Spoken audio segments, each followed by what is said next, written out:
Be honest. Have you ever looked at a stock, felt a tingle in your gut, and thought, I just have a knack for this? We like to think that we're being rational, especially when it comes to our hard earned money. But the truth is, most of our investing instincts are actually just emotions in disguise. Today, we're looking at the battle between information and impulse and how to make sure your emotions aren't sabotaging your future. Before we begin, I want to remind everybody, please subscribe to our YouTube channel. Hit that subscribe button down in the corner of your screen for more tips and tricks on your personal finances. We've all heard it. The whisper at a cocktail party or the urgent tip about the next giant technological breakthrough. This is what we call the Deal Du Jour trap. The prospect of getting in on the ground floor is a massive emotional high. It's exciting, but guess what? Hot investments usually cool off exactly when the hype is the loudest. A disciplined investor doesn't chase the trend of the week. They look for proven, consistent assets. Remember, if you have to hurry to get in, it's probably just a gamble and not a true investment. A lot of people tell me I'm not a risk taker.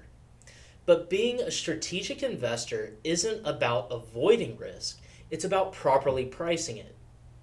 Think of it like this. Emotions make us fear the dip, but strategy actually makes us weigh those dips against our 20-year goals. When you focus on the destination, you can stop reacting to the bumps in the road and start assessing which risks are actually worth taking. It's a classic trap, assuming that because a stock went up yesterday, it'll go up today. We call this the rear view mirror effect. It feels safe because it's based on what we've already seen, but the market doesn't care about yesterday. Basing your future on the past is a comfort move, not a mathematical one. Finally, watch out for the life stir-up. When big things happen, like a new marriage, maybe it's a new grandchild, perhaps a loss in the family, we suddenly get a renewed interest in our portfolios. We start second-guessing our long-term plan because our personal lives are in a transition phase. This is exactly why you need a strategic buffer.